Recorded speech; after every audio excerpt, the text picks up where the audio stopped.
नमस्कार। स्वागत है आप सभी का एक बार फिर से हमारी एक और नई वीडियो में। इस वीडियो में चर्चा करने वाले हैं वृश्चिक राशि के लिए अगस्त 2025 के मासिक राशिफल की। इस वीडियो में बताऊंगा स्वास्थ्य, शिक्षा, मैरिड लाइफ, कैरियर और भाग्य का फल ग्रह की स्थिति के अनुसार किस प्रकार रह सकता है। साथ में बात करेंगे कुछ महत्वपूर्ण उपाय की भी। सबसे पहले एक नज़र डालते हैं इस चार्ट के ऊपर कि ग्रह की स्थितियाँ अगस्त में वृश्चिक राशि के लिए किस प्रकार बन रही है। मित्रों, जहां पर ये 11 नंबर लिखा हुआ है, बैठे हुए हैं राहु, यानी 4th हाउस में बैठे हुए हैं राहु, 5th हाउस में बैठे हुए हैं शनि, 8th हाउस में बैठे हुए हैं शुक्र और देवगुरु बृहस्पति, 9th हाउस में बैठे हुए हैं सूर्य और बुध, 10th हाउस में बैठे हुए हैं केतु, 11th हाउस में बैठे हुए हैं मंगल। और ये तो थी ग्रह की स्थितियां। अब इसके अलावा सबसे पहले बात करते हैं स्वास्थ्य के दृष्टिकोण पर। मित्रों, स्वास्थ्य के लिए जो देखा जाता है ये कुंडली के 1st हाउस से देखा जाता है, यानी लग्न से स्वास्थ्य के बारे में देखा जा सकता है। अब यहाँ पर लगन के स्वामी या यूं कहें आपकी राशि के जो स्वामी बनते हैं ये मंगल बनते हैं, और मंगल बैठे हुए हैं अभी 11th हाउस में, कन्या राशि में, यानी जहाँ पर 6 नंबर लिखा हुआ है। अब ये अपनी शत्रु की राशि में बैठे हुए हैं। अगर हम और ग्रहों पे दृष्टियाँ डालते हैं तो शनि पंचम भाव में बैठे हुए हैं। अब शनि पंचम भाव में बैठना और पंचमेश का यानी पंचम भाव के स्वामी का अष्टम भाव में बैठना, यानी देवगुरु बृहस्पति जो है ये पंचम भाव के स्वामी होकर अष्टम भाव में बैठे हुए हैं, जहां पर ये 3 नंबर लिखा हुआ है शुक्र के साथ।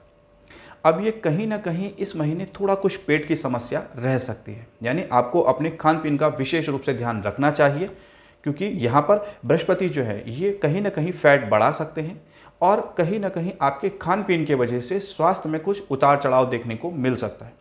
बाकी यहाँ पर सबसे पहले आप जो है अपने लिए हेल्दी डाइट जो है इसको फॉलो जरूर करें, और साथ में नियमित रूप से अपने लिए कोई भी ऐसा कार्य जिससे आपको आलस्य का वृद्धि ना हो पाए, क्योंकि आलस्य भी कहीं ना कहीं देखा जा सकता है और आलस्य की वजह से फैट बढ़ सकता है आपके असंयमित खान पीन की वजह से। तो विशेष करके आपको इस महीने थोड़ा इन बातों का जरूर ध्यान रखना चाहिए। बात करेंगे यहाँ पर विद्यार्थी वर्ग के लिए।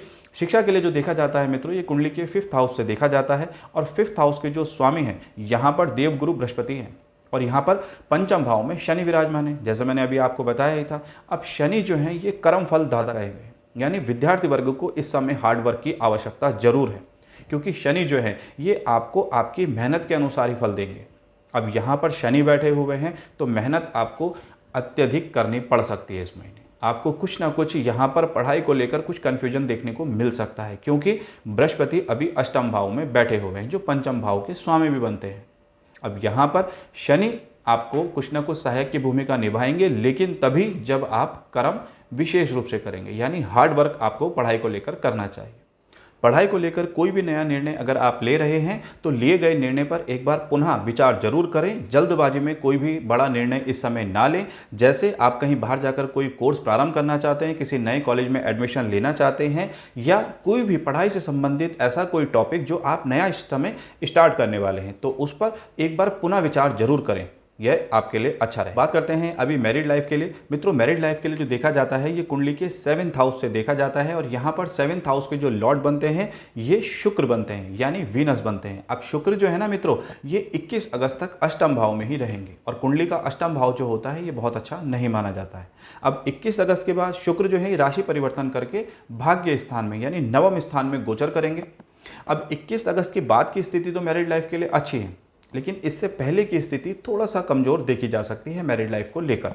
अब यहाँ पर शुक्र अष्टम भाव में, जैसे मैंने बोला अभी कि ये थोड़ा अष्टम भाव जो है ये बहुत अच्छा नहीं माना जाता है, तो कहीं ना कहीं एक तो आर्ग्यूमेंट की स्थिति बन सकती है, और दूसरा आपके जो पार्टनर हैं यानी लाइफ पार्टनर जो हैं उनके स्वभाव में और उनकी इम्यूनिटी और स्वास्थ्य में कुछ ना कुछ उतार चढ़ाव देखने को मिल सकता है। तो इन 2 बातों का आप जरूर ध्यान रखें। 21 अगस्त के बाद जो है ये स्थिति थोड़ा सा कहीं ना कहीं परिवर्तनकारी रहेगी, क्योंकि शुक्र जो है फिर अष्टम भाव से निकलकर नवम भाव में गोचर करेंगे। तो यानी 21 अगस्त के बाद कुल मिलाकर स्थितियाँ थोड़ा सा ठीक हैं। इससे पहले की स्थिति थोड़ा सा ग्रह की यहाँ पर कमजोर देखी जा रही है। बात करेंगे सबसे इंपॉर्टेंट भाग्य और कैरियर की। मित्रों, भाग्य के लिए जो देखा जाता है ये कुंडली के 9th हाउस से देखा जाता है, और कैरियर के लिए 10th हाउस से। यहाँ पर 9th हाउस में एक बुध आदित्य राजयोग बन रहा है, यानी सूर्य और बुध जो हैं ये साथ में बैठे हुए हैं, यानी कैरियर के स्वामी जो सूर्य हैं अब ये अभी भाग्य स्थान में बैठे हुए हैं। अब ये आप जितना इस समय कर्म करते हैं आपको आपकी मेहनत के अनुसार इस समय आपके भाग्य की उन्नति हो सकती है, क्योंकि बुध आदित्य राजयोग यानी ग्रहों में जिनको राजा की उपाधि दी गई है, यानी सूर्य अब ये आपके कैरियर के स्वामी भी हैं। तो आप मेहनत पूर्ण रूप से करें, कहीं ना कहीं ये बुध आदित्य राजयोग आपके भाग्य की उन्नति के लिए बहुत ही अच्छे योग दर्शा रहा है। अब ये यहाँ पर सूर्य जो है 17 अगस्त तक रहेंगे और इसके बाद राशि परिवर्तन करके कैरियर के स्थान में चले जाएंगे, यानी स्वराशि में चले जाएंगे जहाँ पर 5 नंबर लिखा हुआ है। यानी कुल मिलाकर अगर हम देखते हैं तो 17 अगस्त तक का जो समय है ये भाग्य के लिए बहुत ही ज़बरदस्त देखा जा रहा है। आप मेहनत करें, आपके भाग्य की उन्नति के बहुत ही यहाँ पर प्रबल योग देखे जा रहे हैं। अब लेकिन ये जो बात बताई जा रही है ये ग्रह गोचर के आधार पर है। यहाँ पर एक बात आपको जरूर साथ में ध्यान देनी है मित्रों कि आपकी जन्म कुंडली में भी ग्रहों की स्थितियाँ अच्छी होनी चाहिए, क्योंकि ये तो वर्तमान का फल है, यानी वर्तमान में ग्रह की स्थितियां जो हैं उसके आधार पर आपको ये एक फल बताया जा रहा है। क्योंकि अभी नवम भाव में देखिए जहाँ पे 4 नंबर लिखा है, सूर्य और बुध दोनों बैठे हुए हैं। अब ये यहाँ पर सूर्य जो है ये आपके कैरियर के स्वामी भी बनते हैं। जैसे 5 नंबर जहाँ पर लिखा है ये कैरियर का भाव है, 10वां स्थान जो है, तो कैरियर में भी जबरदस्त लाभ के योग देखे जा सकते हैं। नौकरी में पद और प्रतिष्ठा के योग देखे जा सकते हैं। लाभ की स्थिति बनती हुई यहाँ पर दिखाई दे रही है 17 अगस्त के बाद आपकी नौकरी में, क्योंकि सूर्य फिर नवम भाव से निकलकर 10वें भाव में गोचर करेंगे। अब जैसे ही सूर्य 10वें भाव में गोचर करेंगे तो कहीं ना कहीं एक परिवर्तन आपको देखने को प्राप्त हो सकता है। यहाँ पर साथ में आपको अपनी जो भी आपका पद है उसमें वृद्धि के भी योग देखे जा सकते हैं। नौकरी में आपको या तो लाभ स्थिति की और अग्रसर यहाँ पर ग्रह करा सकता है, यानी कि कहीं ना कहीं नौकरी में प्रमोशन मिल सकता है, सैलरी में कुछ ना कुछ लाभ की स्थिति बन सकती है। कुल मिलाकर कुछ ग्रह की स्थिति जो सूर्य है यहाँ पर ये बहुत अच्छा दर्शा रहे हैं। लेकिन यहाँ पर आपको एक चीज़ साथ में जरूर ध्यान देनी है, केतु यहाँ पर पहले से विराजमान है, तो कहीं ना कहीं कुछ लोग जो हैं कुछ आपके लिए षड्यंत्र भी पैदा कर सकते हैं। लेकिन इसमें ज़्यादा घबराने की स्थिति नहीं है।